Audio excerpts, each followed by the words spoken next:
My Wife is a Beautiful CEO Kabanata 46 na sinusundan ng Nivea lang sa elevator. Ang elevator ay kasing suot ng gusali ng opisina. At may mga patalastas sa iba't ibang panlabas na poste na nakapaskil sa paligid. Ang mga remedyo sa paggamot sa sakit at karamdaman. At ang tiyak na eskinita, ilang eskinita ang address, ang hugis ng sese, ang retorika ng retorika na tinatawag na mga malalaking kumpanya ng advertising. Tiningnan ni Yang Chen ang lahat ng uri ng slogan ng may sigasig at patuloy na nagsasabi. Maganda ang mga ad na ito, gusto ko ito. Si Nivea lang na laging mapang-akit at nakangiti ay biglang ngumiti at ngumiti. Mr. Good Vision. Huminto ang elevator hanggang sa itaas na palapag, at lumabas ng elevator, medyo natulala si Yang Chen, nakaamoy ng umuusok na amoy ng usok. Nakita ko ang napakalaking bulwagan ng opisina sa harapan ko. Ang mesa at upuan ay inilagay sa hangin, lahat ng uri ng papel, papel na pang-imprenta, dyaryo, napkin, toilet paper, at kahit ilang maliliit na piraso ng Nivea tao ay sapalarang itinapon sa lupa. Karamihan sa mga screen ng computer ay nabahiran ng maraming dumi at hindi malinaw na nakikita. Marami sa mga display ay simpleng bagsak. Ang buong bulwagan ay tila walang balak sa loob ng daang taon, at ang alikabok ng isaan ay tumataas, maging ang kalahati ng fluorescent lamp ng skyboard ay sumabog na. Ang ganitong eksena ay tila isang abandonadong gusali ng opisina at ito ay na-vandalize. Ang ipinagtataka ni Yang Chen ay ang staff, sa loob ay ang bangsap ng tao na nakikita lamang ang mga tambak na kakaiba. 5-8 man, o bata, o nasa katanghaliang gulang na lalaking envelope, na natipon sa iba't ibang piraso ng mesa. Sa gilid, sa halip na sumigaw sa dice, kumukuha ito ng stud, naglalaro ng mahjong, at naglalaro pa ng solitaire. Karamihan sa mga lalaki ay humihitit ng sigarilyo, lumulunok ng mga ulap, at ang mga Nivea ay lumalabas din. Nakapahid ang mabigat na makeup in sa tumpok ng lalaki. Hindi ko alam kung gusto ko bang i-simmer sa mantika, o gusto kong dilaan ang mantika ng lalaki. Amoy ang amoy ng patay sa hangin, sa wakas naiintindihan ni Yang Chen, ang mga damdamin, ito ay isang rogue company, na binuksan ng mga kaibigan. Hindi nakakagulat Yulei International na walang sinuman upang mangolekta ng mga utang. Ito ay tinatayang na ito ay pagkatapos ng kaganapan, ang relasyon sa publiko departamento walang dares na dumating. Talagang sinabi ni Yang Chen na ito ay kalahating tama. Ang Yulei International ay talagang isang afterthought.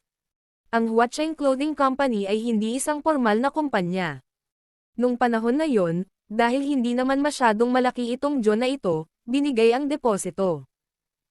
Pagkatapos lang, nagpadala ako ng commissioner para bayaran ang utang.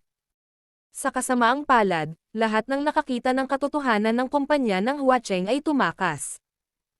Nagsalita pa ang amo ng Huacheng Costume, at kung maglakas loob siyang lumapit sa utang, direktang pinatay niya ito at ibinalik.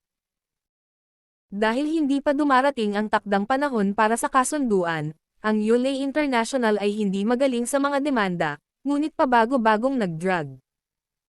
Sa pagkakataong ito, pinaponte ni Mo Chani si Yang Chen, halatang may balak na, kumuha ng kutsilyo para pumatay ng mga tao, ipaalam kay Yang Chen ang oras para magkusa na umalis sa kumpanya.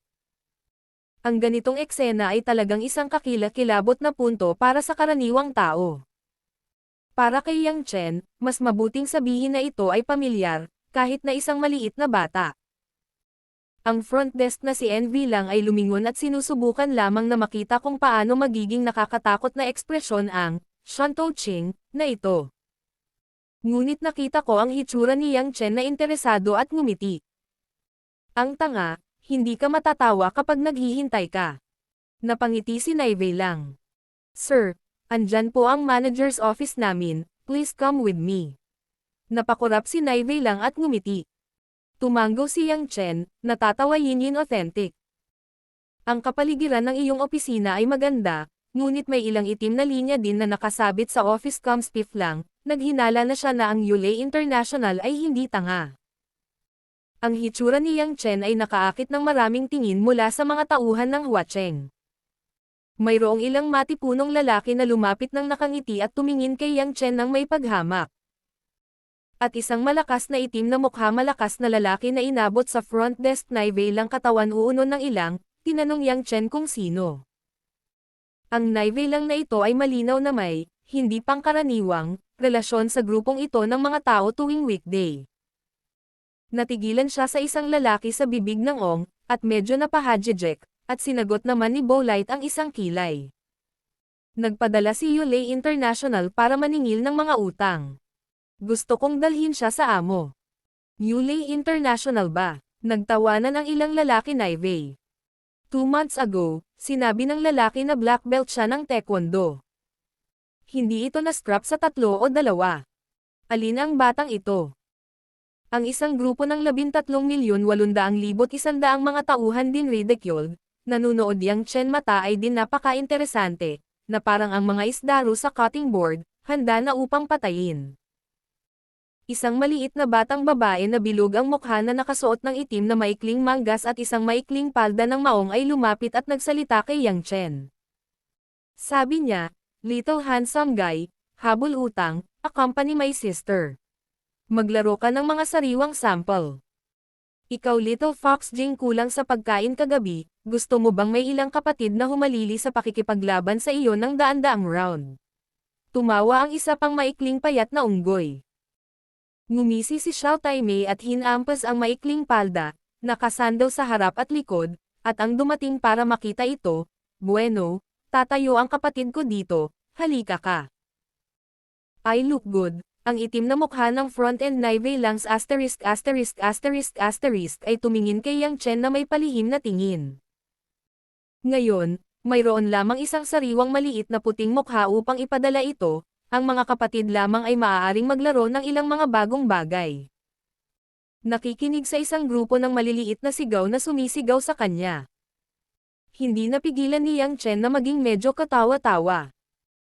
Masyadong tamad na sabihin kung ano sila. Nakikita na ang front desk Naivey lang ay namula sa mga braso ni Han Han na may itim na mukha, at halos hindi naging bola ng tubig. Maglakad ka na lang papunta sa manager's office sa harap mo. Hoy! Bata! Kailan ba natin pag-uusapan ang umutot o ang pamangkin mo? Nakita ng malaking lalaki na may itim na mukha na walang pakialam si Yang Chen sa kanyang sarili, at biglang nagalit. Nagpatuloy si Yang Chen sa paglalakad at hindi siya pinansin. Ang lalaking itim na mukha ay sinampal ang kanyang mukha at tumalon, itinulak si Naivey lang sa kanyang mga braso at itinuro si Yang Chen at sumigaw. "Anak, maniwala ka na hindi ka naniniwala na gumawa ka ng isa pang hakbang, sisipain ko ang iyong buhay." Sa panahong ito, huminto si Yang Chen at dahan-daang tumalikod at tumingin sa lalaking nakaitim ang mukha. Isang sulyap pa lang, biglang naramdaman ng malaking lalaking nakaitim ang mukha na nahulog siya sa kuweba ng yelo, at isa na doon ang buong dugo ng katawan. Ito ay kung anong uri ng mga mata. Walang buhay. Walang pagtutol, isang malakas na pakiramdam ng pang-aapi na tila nagpapalubog sa mga tao. Hayaan ang mga tao na mahulog sa isang kulay abo at mapanglo na mundo ay hindi na makakabalik. Naparito ako para maningil ng utang, hindi para samahan ka. Lumingon si Yang Chen at inihagis sa kanyang kamay ang material na bag. Dahan-daang lumapit ang mga yabag sa malaking lalaki, at ang tunog ay patag at kapareho ng pinakuloang tubig. "Original, hindi ka nagbibigay ng pera, wala akong pakialam. Nahihirapan pa rin akong bigyan ako ng pera. Pero, kapag sinabi mo ito, gusto ko talagang ibalik ang pera. Sa totoo lang napakagaan ko, huwag dito sobra, lahat masaya magbiro. Pero itong mga taong ito, kung paanong hindi bukas ang utak, minsan ko lang sabihin. Ako, ang pinaka-nakakainis, pinagbantaan." Sa sandaling bumaba ang boses, si Yang Chen ay tila nawala sa lugar sa isang iglap. Nang muli itong lumitaw, nakita na lamang ng lahat ng taong naruroon ang lalaking nakaitim ang mukha na nakatayo pa rin. Nakasquat ang katawan, dahan-daang bumagsak sa lupa, at dumura. Damhilat ang kanyang mga mata, ito ay isang nakakahilo na nakaraan. Tumayo si Yang Chen sa tabi ng dahan, binawi ang kamao sa tiyan ng dahan, at matamang tumingin sa paligid. Napangiti siya at nagtanong. Bakit ka tumatayo? Nabugbog ang kapatid mo, hindi mo ba pinaghihiganti? Wife is a Beautiful CEO Chapter 47. Ang mga salita ni Yang Chen at isang grupo ng buto ng apoy ay nahulog sa apoy barrel, ang buong bulwagan ng lalaki at lalaki Env 1U dahil sa galit. Naiinip ang bata, huwag mong isipin na walang maglalakas loob na galawin ka gamit ang dalawang kamay. Itinapon ng matipunong lalaki ang kanyang mga baraha at sumugod gamit ang kanyang mga kamao. Hindi tumangala si Yang Chen. Dumukot ang isang kamay sa bulsa ng damit niya at umusok. Hinawakan ng isang kamay ang kamao ng sandbag na arbitraryong hinablot. Biglang, isang matalim na kuko sa hangin, ang malaking kamao ay hindi pa nahuhulog, ang lalaki ang palso ay mahigpit na nakakuyom. Isang pagmamaliit ng palso, ang kamay ng lalaki ay agad na nagiba ng hugis na parang abaka. Auuu! Napasigaw ang lalaki at hinawakan ang braso niya at bumagsak sa lupa. Ang mga buto ng kanyang mga braso ay ganap na naliligaw. Sinaktan niya ang malamig na pawis at binasa ang buong katawan. Ako ay orihinal na nagpaplano na sumugod sa grupo ng pamangkin ni Yang Chen upang makita ang kapansin-pansing pagbabagong ito, at hindi niya maiwasang mag-atubiling tumigil. Takot silang mawalan ng mukha, pero mas takot sila sa sakit. Matapos pinindot ni Yang Chen ang sigarilyo, humigop siya nito. Medyo natulala ngayon ang grupo ng mga lalaki na nagsisigawan pa sa paligid. Pinagmasdan nilang mabuti si Yang Chen, at hindi ito isang pag-urong. Yung mga taong kaya talagang gumawa ng pangalan para sa sarili nila kadalasan ay mga taong walang gusto maliban sa mukha. Mabibilang ka lang bilang trainee 13,800,100. Hindi mo pa talaga nakuha. Tumawa siya at kinuha ni Yang Chen ang bag ng mga materyales na nahulog. The ability to brag is much better than the ability to fight. I don't know how the public relations sent by Yuli was, but I think, I still have them. Then there is a difference. Pagkatapos noon, tumalikod si Yang Chen at nagpatuloy sa paglalakad patungo sa opisina ng General Manager. Mabait naman itong gentleman, pero pagdating ko sa company ko, ganito ang pakikitungo ko sa mga subordinate ko. Nakakahiya talaga sa akin. Isang namamaos na baritone ang lumabas mula sa opisina ng manager. Dahan-daang lumabas ang isang kulay abong sesot, sapatos at mga nasa hustong gulang na nasa katanghaliang gulang na mga lalaki na may natatanging tampok sa mukha. Boss. Ang isang grupo ng mga tao na walang pagkakataon na makita ang lalaking ito, ay muling sumigaw, na para bang matutulungan sila ng lalaki na mahanap ang lahat ng mga nawawalang mukha. Tiningnan ni Yang Chen ang lalaking nasa harap niya ng may interes. Ang ulo ng sangki, ang suit ni Armani, ang sinturon ng Louis Vuitton, ang sapatos ni Pierre Cardin, at ang pagmamalaki ng mukha at ang matagumpay na tao. Sa nakikitang tulad ng isang malaking tagapamahala ng kumpanya, talagang hindi ito katulad ng nangungunang gang ng mga rogue gang at mga kumpanya ng leather bag. Hindi nakakagulat na magdusa si Yulei, at may mga nakatagong amo. Napangiti si Yang Chen sa kanyang puso.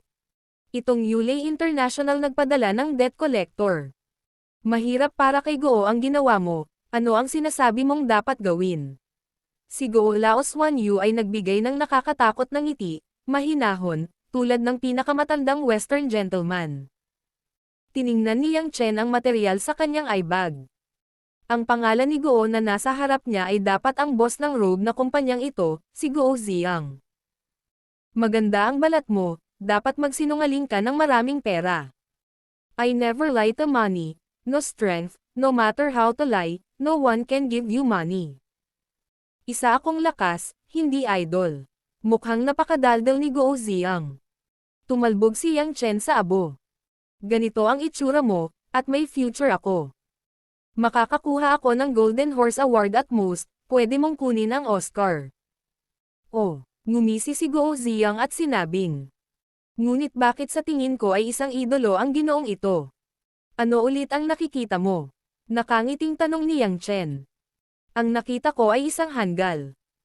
Isang hanggal na hindi naiintindihan ang kanyang ginagawa, at siya ay hanggal at may tiwala. Sabi ni Guo Ziyang, bigla niyang hinubad ang Armani suit, na Gucci white shirt. Nang makita ang eksenang ito, ang sumisigaw na lalaking Naivey sa bulwagan ay sumigaw at sumigaw ng malakas upang hayaang sirain ni Guo Lauda ang tusong bata. Sumenya si Guo Ziyang na pakalmayan ang mga tao sa bulwagan. Medyo proud ang mukha niya. Bahagya niyang ginalaw ang kanyang lower bones. Parang buhay ang malalakas na muscles sa shirt. Namamaga ang mga braso ng bibig ni Ong at naglangit-ngit ang mga buto. Oy, action movie star ba? Masaya si Yang Chen. Maraming trabaho ang ginawa sa fitness. Ang muscle row na ito ay maaaring pumunta sa men's beauty pageant, at ang mayamang babae ay kwalipikado. Naghahanap ka ng dead end. Napabuntong hininga si Yang Chen. I advise you to put your clothes and return the money. I really don't want to do it. Gusto mo bang panatilihin ang mga idolo na tulad mo? Sa wakas ay nagalit si Guo Ziyang, at nagmamadaling umakyat. Ang isang malakas na muscle row ay talagang hindi natatakpan, si Guo Ziyang ay tumingkayad sa harap ni Yang Chen ng higit sa 2 talampakan, at mabilis na tumalikod at sumipa. Dapat ay isang martial arts class na na-practice sa Sanda. Ang mga galaw ni Guo Ziyang ay napakahusay at puno ng lakas. Ang tuwi na ito ay sumipa, na nagdadala ng bugzo ng hangin, iniihip ang mga dokumento sa mesa sa paligid at lumilipad sa hangin. Kung sakaling hindi makita ng lahat ang ruta ng tuwi, ang kaliwang ang kaliwang kamay ni Yang Chen ay biglang huminto sa posisyon sa ibaba ng bibig ng Ong. Nakuha. Sinipa si Yang Chen tulad ng inaakala ng ibang tao. Nakita ko lang ang paa ni Guo Ziyang, at ang bukong-bukong ay mahigpit na hinawakan ng kaliwang kamay ni Yang Chen, sa susunod na pulgada lang ng bibig ni Ong, mahirap nang pumasok. Maganda ang pagkaka-align, dahan-dahan. Mukhang ginagabayan ni Yang Chen ang mga estudyante sa pangkalahatan. Nagulat si Guo Ziyang. Ang kanyang level ng Sunday ay hindi ang pagganap ng basta-basta na ipinalabas sa TV. Ito ang tunay na kakayahan ng underground world na magsanay at makipaglaban. Malinaw na malinaw ang antas at lakas ng paa ngayon. No one can ever this calmly, parang madalas na hinaharangan ng mga bata ang kanilang opens iba. Ang malakas na pakiramdam ng kahihiyan ay nagparamdam kay Guo Ziyang na marahas sa kanyang puso. Ang kanyang mukha ay kulay ube at sumisigaw, at sinabi niya. Bitawan mo. Oo. Hindi niya maalis ang kanyang paa sa kamay ni Yang Chen. Paanong ang lakas ng lalaking to? Magbayad ka, bibitawan kita. Casual na ngumiti si Yang Chen. Napasulyap si Guo Ziyang sa kanyang mga mata. Kailangan kong pumunta sa opisina para magpa-check. Ito ay awkward, tumanggaw si Yang Chen at binitawan ang paa ni Guo Ziyang. Ang lahat ng naruroon ay labis na natakot na hindi nila maisip na ang lumang komperensya, na hindi nawala sa mga mata, ay biglang nawala sa mga kamay ng isang ordinaryong binata. Hindi makakatulong, ang grupong ito ng mga lalaki Naivey nagsimulang umatras, pag-urong sa elevator. Matapos ang puso ni Guo Ziyang ay ayaw tumingin sa mga mata ni Yang Chen, dahan-dahan siyang naglakad pabalik sa opisina. After a minute, nag-walk out ulit siya. Pagsisisihan mo ang desisyon ngayon. Hindi pa nawala si Guo Ziyang sa akin, kaya dapat kang mamatay ngayon. Si Guo Ziyang, na dahan-daang lumabas ng opisina, ang mukha ng gwapong lalaki ay nag-condense ng isang piraso ng yinmay, at ang kanyang mga mata ay medyo nabaliw. Sa kanyang kamay, ito ay isang rifle na nabaril na yo. Ang bibig ng itim na dongdong ay nakadirekta sa utak ni Yang Chen. My wife is a beautiful CEO Kabanata 48. Ngumiti si Yang Chen, at hindi napigil ang tumawa. Hindi ko inaasahan na may takutok sa akin ng baril kahapon. Ngayon, may darating na kukuha ng baril para harapin ang sarili ko. Sa bansang ito ng Huaxia, kung saan ang kontrol ng mga baril ay lubhang mahigpit, mas maraming baril ang nakita kaysa sa mga dayuhang bansa. Manager Guo, Hindi mo ba alam na ito ay baril na pananghuhuli ng mga Amerikano noon, bakit mo ako guguluhin? Hindi ako isang elk, hindi isang itim na oso. Natakot lamang si Guo Ziyang kapag nanunuya si Yang Chen. Sa paningin ko, isa ka ng kuneho na kinakatay ko. Hindi mo dapat isipin na sa layo na 4 o 5 metro, may hawak akong remote. Hindi magiging ikaw si asterisk asterisk asterisk asterisk. Itinaas ni Yang Chen ang kanyang bibig at humakbang pasulong ng walang pag-aalinlangan. Hulaan mo. Huwag kang gagalaw. Babarilan ka na naman pag humakbang ka pa. Nagpahid ng malamig na pawis si Guo Ziyang sa kanyang pisngi at sumisigaw ng malakas. Hindi ito sineseryoso ni Yang Chen at nagpatuloy sa isang hakbang pasulong. Nandito ako nakatayo. Nasa kamay mo ang baril. Nasa baril ang bala. Nasa tapat mo ako. Kung ano ang gagawin, paano mo ito magagawa, ikaw ang magdedesisyon. Casual na inilagay ni Yang Chen ang tinadtad na sigarilyo asterisk asterisk asterisk asterisk itapon ito sa lupa, tapakan, pagkatapos ay magpatuloy. Bawat hakbang ay nagtulak sa puso ng lahat ng taong naroroon, at ito ay parang isang bagyo na nasa puso ng bawat isa. Sa tuwing hahakbang si Yang Chen, ang puso ng lahat ay parang pinalon na tambol. Maaamoy ang karayom, tila natuyo ang hangin sa maikling panahon na ito. Naiwan na lamang ang mabagal at maayos na mga yapot ni Yang Chen sa buong bulwagan ng opisina. 4 o 5 metro lang ang layo nito. 6 o 7 hakbang lang. Ngunit ang puso ng lahat ay bulag, at ito ay nasa lugar. Maging ang asterisk asterisk asterisk asterisk ni Yang Chen, na nakahandusay sa lupa, ay parehong masakit. Bumantong hininga din sila at pinagmasdan ang eksenang ito. Ang mga daliri ni Guo Ziyang ay kailangan lamang na dahan-daang hilahin ang gatilyo, maaari mong gamitin ang mga marahas na bala upang tumagos sa katawan ng dugong Ro. Ang asterisk asterisk asterisk asterisk ni Yang Chen ay napakapurol.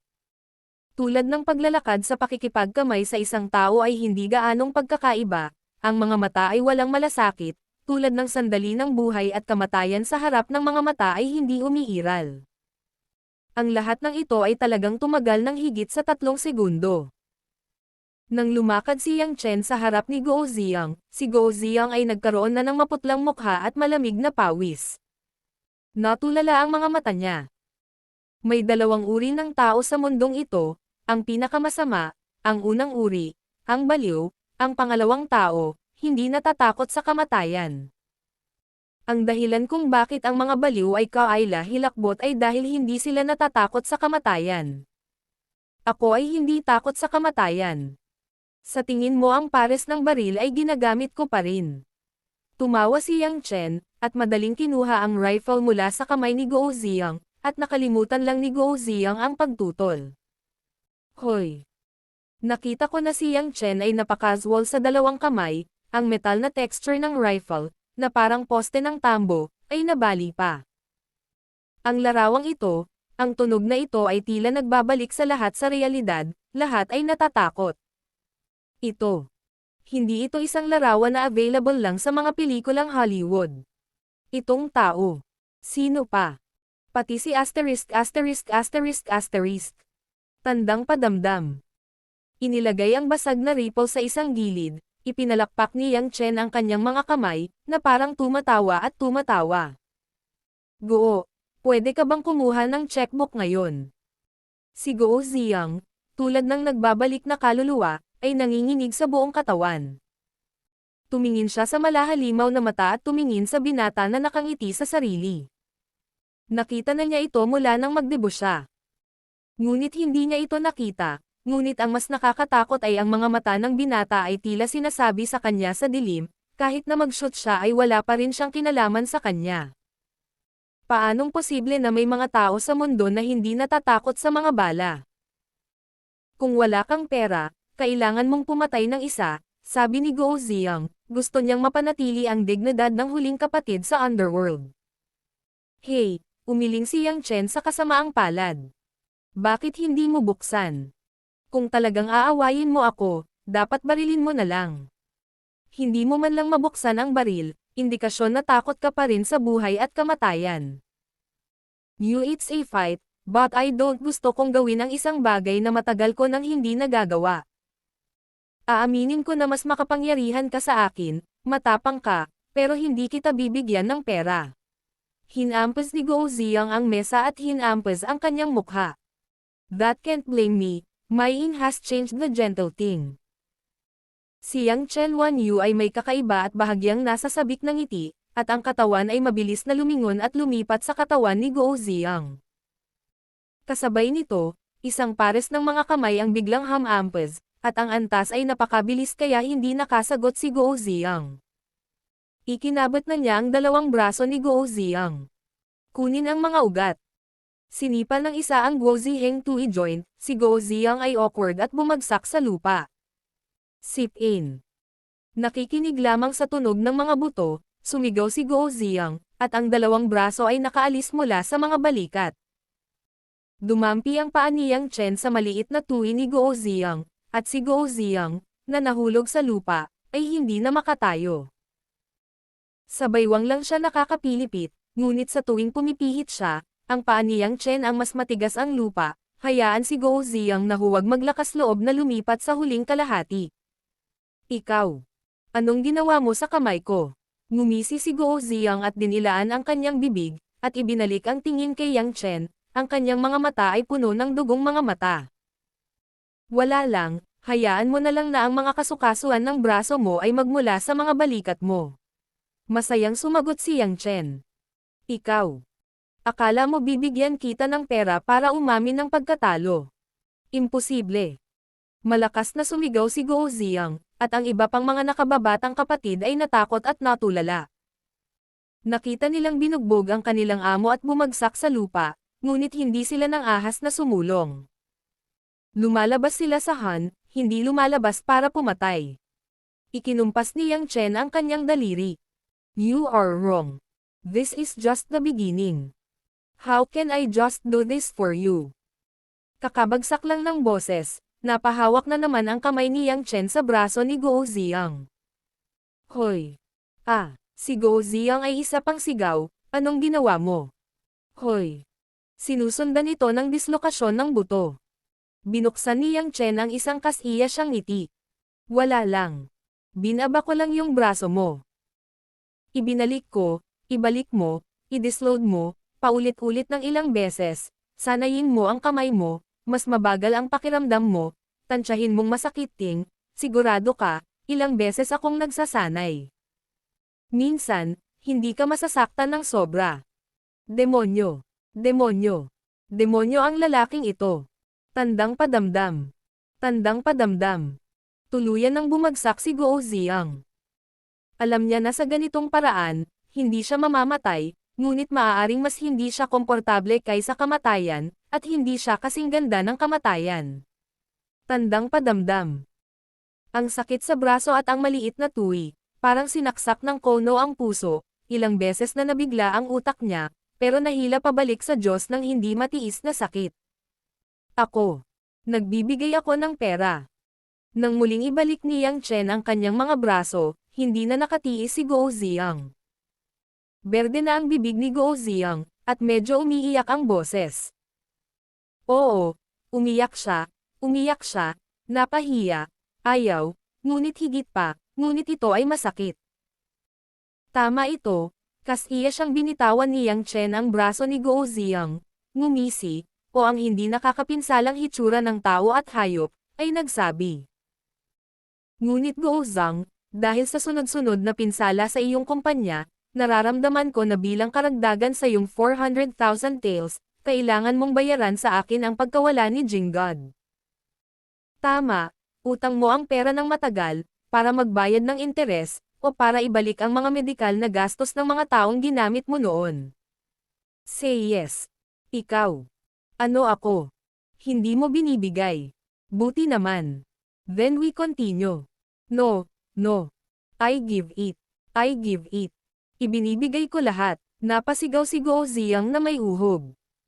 Si Yang Chen, ito ay isang ngipin, ngumiti, humila ng isang upuan at umupo, at si Guo Ziyang, na umiiyak sa lupa, ay nagsabi. Dahil ibinigay mo ito, magpatuloy at sumulat ng isang tseke, upang makagawa ako ng pagbabago. Tama, magpadala ng isa pa. Pinabalik ko ang manibela sa Yulay International.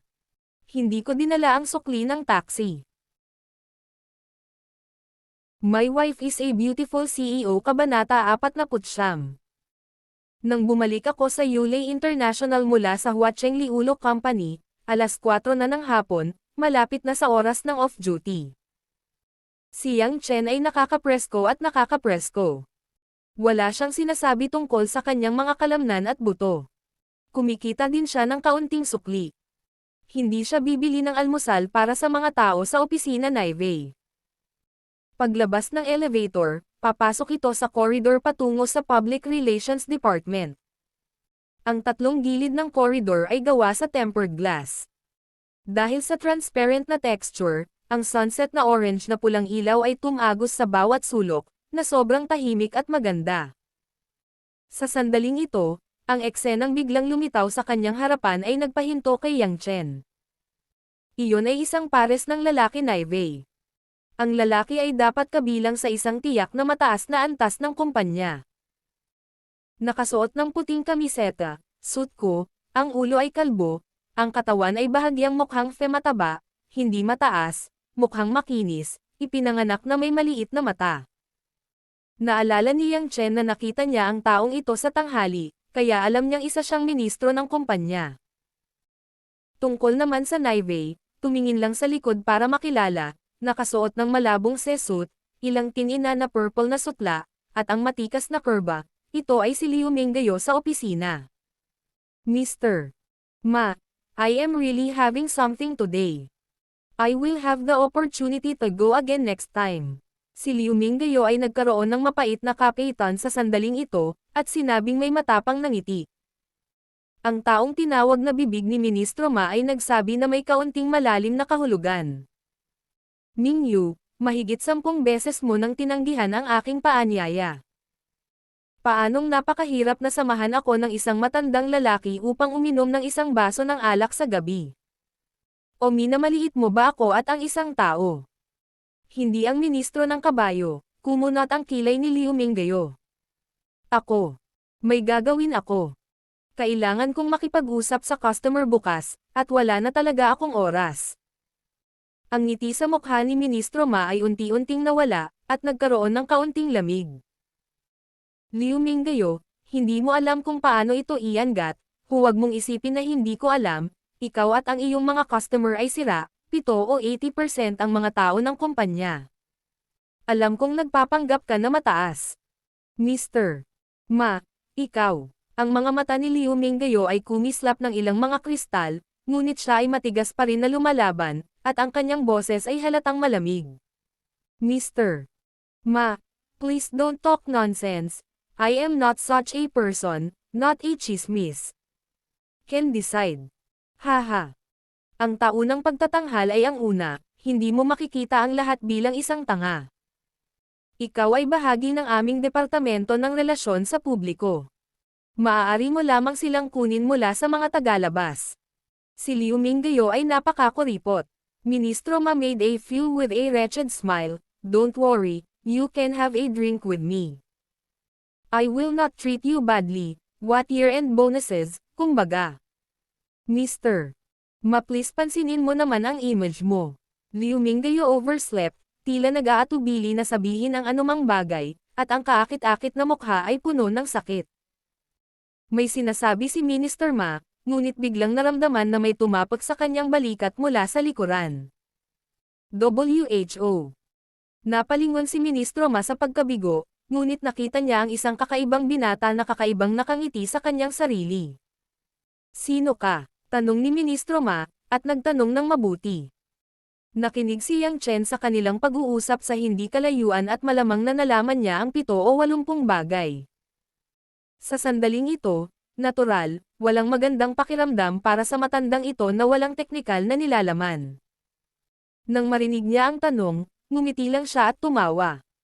Maministro okay, ako ang bagong Male Public Relations Department ng Public Relations Department. Ang pangalan ko ay Yang Chen. Relasyong pampubliko ng mga lalaki. Medyo sinabi ni Ministro Maria. Anong ginagawa mo dito? Anong narinig mo? Nako, napadaan lang ako. Narinig ko sina Ministro Ma at Mingyu na nag-usap tungkol sa ilang bagay na lalabas para maglaro sa gabi. Gusto kong itanong kung maaari ba akong sumama. Ministro Ma, hindi mo alam, ako ay pamilyar sa mga nightclub dito. Kasabay nito, ang ministro ay kumikislap din. Namilog ang mga mata ni Minister Maria. Anak, gusto mo ba akong takutin? Alam mo kung sino ako, kung ano ang naririnig mo, kung walang ebidensya, maglakas loob kang tawagan ako ng diretso para paalisin ka. Nakita ni Liu Minggayo si Yang Chen na paparating. Una, medyo masaya ako sa puso ko. Ngunit nang makita ko sina Ministro Ma at Yang Chen, nag-alala ako kay Yang Chen. Ang aking mga mata ay patuloy na nagsasabi kay Yang Chen na umalis. Si Yang Chen ay natural na hindi aalis ng ganito, ngumiti at inilabas ang mobile phone, umiling at sinabing, Mr. Ma, hindi mo dapat alam, ngayon ang mobile phone ay maaaring advanced, hindi lamang nakakapag-record, kundi napakalinaw din. Sa pagkakataong ito, ang mukha ni Ma ay mahirap tingnan ngayon, at nagngangalit ang kanyang mga ngipin. Ano ang gusto mo? Ayokong maging katulad nito. Nakikita ni Ministro Ma ang iyong pakikiisa. Kapag walang nangyari, ligtas ang lahat. Mahina na sinabi ni Yang Chen. Kung nais ni Ministro Ma na makipag-usap sa akin, pasensya na, ngunit hindi ako makakagawa ng malaking pahinga. Ngunit sa palagay ko ay wala na ang isang maliit na kawani at ang ministro ng Malaysia, at tiyak na si Ministro Ma ay magdurusa ng husto. Si Ministro Ma ay dumaan sa gayong ulang bagay, at siya ay halos hindi himatayan. Matapos magsabi ng tatlong, magandang, salita, natigilan sina Yang Chen at Liu Minggayo at iniwan ang eksena ng may galit.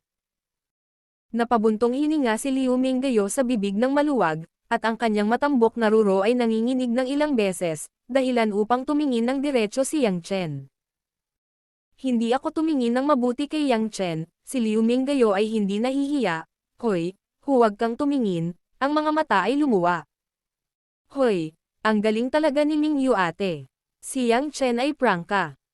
Si Liu Minggayo ay isang magandang mukha, at ngumiti siya at tumawa. Hindi ko nakita. Napakatalino mo pa rin. Alam mo kung paano gamitin ang iyong mobile phone para mag-record. Kung hindi, hindi mo talaga alam kung ano ang gagawin. Si Minister Ma ay ang veterano ng kumpanya at ang ministry ng pananalapi. Ministro, kakaunti ang mga tao sa Yulin na nang ahas na makipagkompetensya sa kanya. Walang pakialam na ngumiti si Yang Chen at ipinakita ang interface ng display ng telepono kay Liu Minggayo. Napasulyap si Liu Minggayo, na sinundan ng isang humajejek na one-on panginginig, bad boy. Nagsisinungaling ka noon sa kanya, kaya talagang tanga siya, at hindi sinusuri kung ito ay talagang naitala. Napakasama ng teknik ng pag-pick up ng babae, siguradong hindi maganda ang utak. Natural si Yang Chen. Nang matapos ang mga salita, tumayo ang dalawa sa bakanteng dinang no man's corridor at medyo may atmosphere. Natahimik sandali si Liu Minggayo, at yumoko. Yang Chen, may problema ka ba? Sabihin mo, malamang may nahulaan si Yang Chen. Huwag kang magsalita tungkol sa araw na ito, basta wala kang makakain.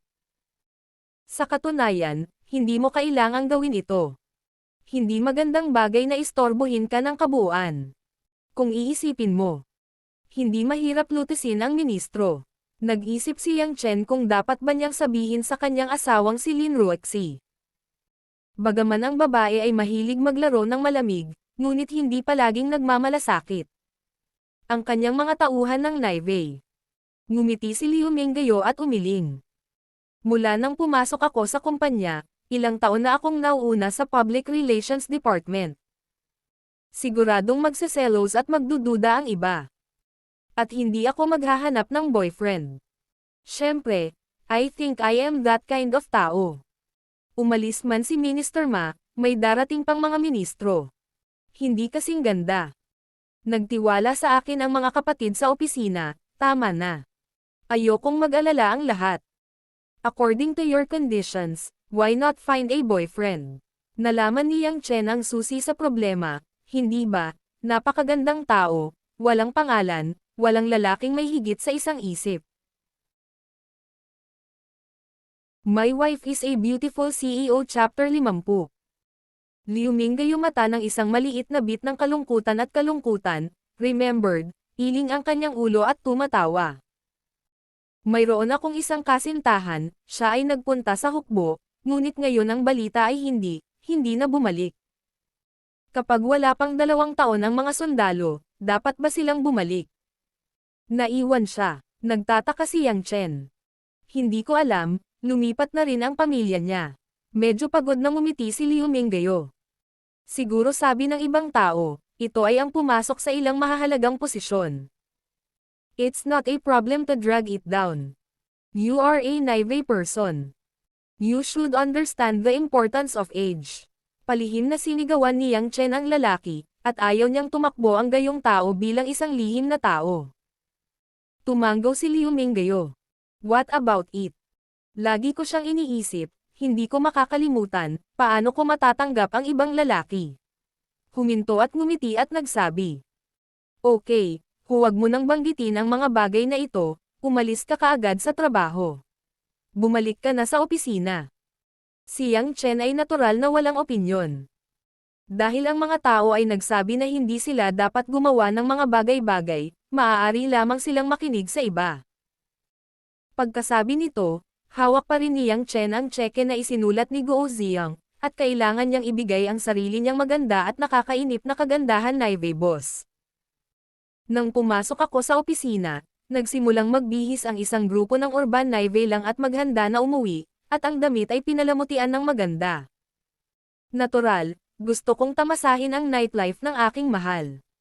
Sina Zhao Hongyan at Zhang Kai ay kalmado, at hindi sinasadyang gumawa ng makeup. Nang makita nilang bumalik si Yang Chen, nagtawanan sila at nag-hello. Nagtatrabaho ng maayos, bumalik ng huli, tanong ni Zhao Hongyan.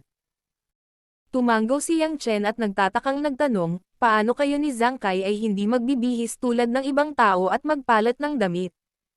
Bumantong hininga si Zhao Hongyan. Hindi mo nakikita, may gulo ako kay Zhang Kai.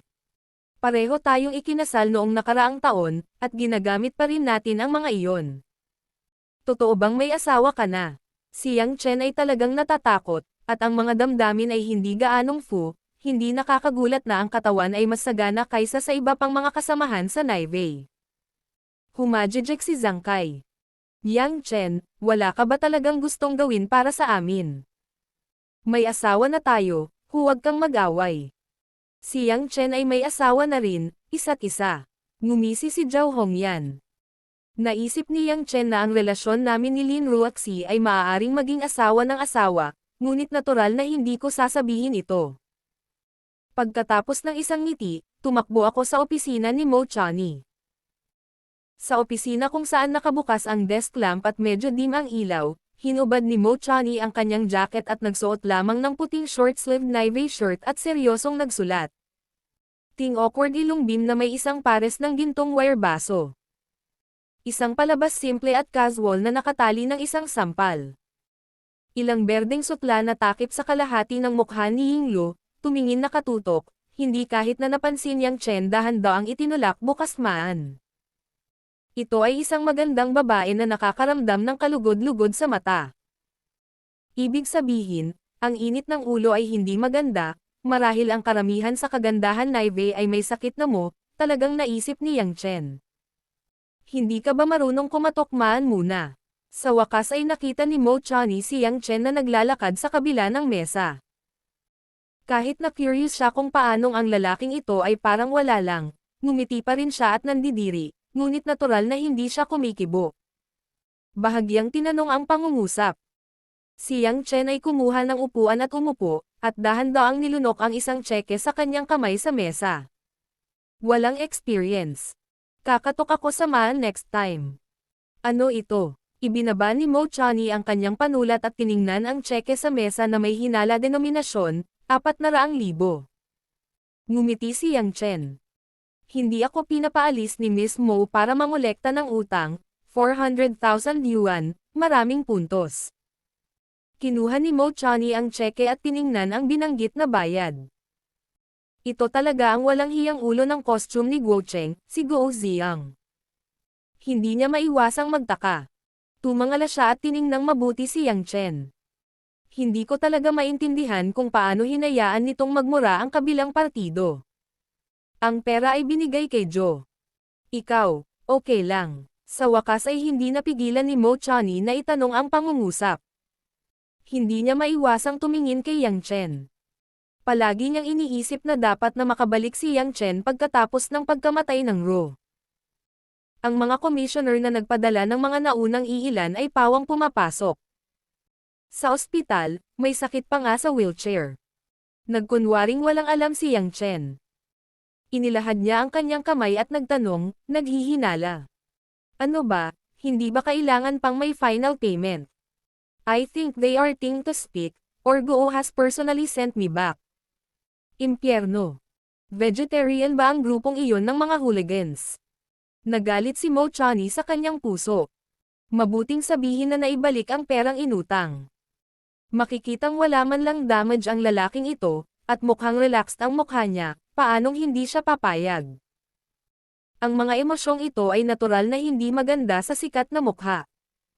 Huminga ng malalim si Mo Chani at sinabing, mahirap para sa iyo, at ang dibidendo ay maaalala sa katapusan ng buwan.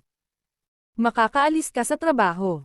Talagang salamat mismo. Mukhang nasiyahan si Yang Chen at tumango. Tumayo siya at naglakad palabas. Paglabas niya sa maan, tumalikod siya at ngumiti ng parang ngiti. Mismo, ang ganda mong itim na damit. Napakaganda. Nang umalis si Yang Chen, hindi pa rin maiwasan ni Mo Chani na tingnan ang sarili. Halatang puti yung damit, asan yung blackse? Pagkatapos ng mas malapitang pagtingin, may dalawang malabong itim sa harap ng ong. Dahil medyo transparent ang shirt sa ilalim ng liwanag, kitang-kita ito. Ito ay hindi damit, ito ay isang hood. Yang Chen, naisip ko si Mo Chani, na nasa likod ng pulang tainga, nagngangalit ang kanyang mga ngipin, at ang isang palad ay binaril sa mesa. Ang isang pares ng mga apricot ay halos hindi pumutok sa apoy. Maglakad tayo. Matapos magpaalam sa mga kapatid sa opisina, sa wakas ay naramdaman ni Yang Chen ang kasiyahan ng pagiging isang white-collar worker. Ang gawaing ito ay talagang boring kumpara sa pagbebenta ng tuparo, ngunit ito ay talagang magandang manalo sa kapaligiran. Ang halimuyak Naive ay hindi amoy ng palengke ng gulay. Pagdating ko sa underground parking garage, sumakay si Yang Chen sa bus at nag-vibrate ang telepono. Si Li Jingjing iyon. Ngumiti si Yang Chen at kinuha ang telepono, hey. Yang daw. Medyo tuwang-tuwa ang tono ni Li Jingjing, salamat. Salamat. Natural na hindi magkukusa si Yang Chen na aminin na sa kanya ang pugad ni Chen Dehai. It's Chen Dehai's business. Medyo bamulong si Li Jingjing, at pagkatapos ay tila may naintindihan. Lumingon siya at sinabing, sa madaling salita, salamat, masayang-masaya kami ni nanay at tatay. Nakikinig sa malambot na boses ng Naive child, gumaan din si Yang Chen. Matalino din yata ang babaeng ito, at ngumiti at sinabing, oo nga, mabuti pa, hayaan mo na ang tatay mo na magnegosyo, sasamahan ko siya bukas ng umaga. Chat. Oh, nakikita ko. May iba pa ba? Bagamat hindi nag-isip si Yang Chen na kausapin si Li Jingjing saglit, magiging masikip ito mamaya. Iba pa. Wala nang iba, pag-aalinlangan ni Li Jingjing. Gusto kong malaman kung kailan pupunta si Yang sa school para makita ako. Naisip ni Yang Chen ang kanyang ipinangako, at hindi niya maiwasang mag-alala sa kanyang kawalang ingat. Mabilis niyang sinabi. Kakatrabaho ko lang ngayong linggo. Maaaring medyo busy, pero sigurado akong papasa ako ngayong linggo. Huwag kang mag-alala. Natuwa si Li Jingjing sa tunog at ibinaba ang telepono. Gusto lang ilipat ni Yang Chen ang sasakyan, at muling tumunog ang mobile phone. Sa pagkakataong ito, si Wang Maria. Anong kakaibang tawag ni Wang Ma upang mahanap ang sarili sa oras na ito? Pagkatapos ng lahat, sinabi niya na siya ay umuwi upang kumain, kunin ang telepono at walang sinabi, Makinig lamang sa telepono, ang ina ng ina ay sabik na sumigaw, "Lolo! Halika! Bumalik agad! Tandang padamdam panipi!"